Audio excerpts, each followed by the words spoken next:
Hi friends, தக்காளி சட்னி செய்யலாமா?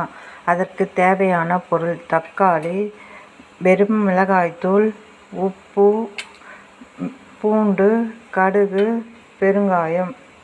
தக்காளியையும் பூண்டையும் மிக்ஸி ஜாரில் அடித்து கொள்ள வேண்டும். எண்ணெய் காய்ந்ததும் கடுகு சேர்க்க வேண்டும். பெருங்காயத்தூள் சேர்க்க வேண்டும். பிறகு அரைத்த கலவையை ஊற்ற வேண்டும்.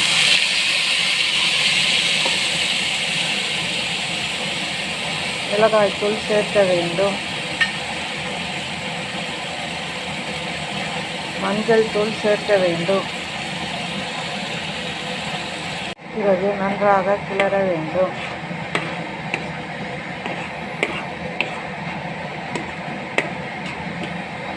தக்காளி சட்னி ரெடி.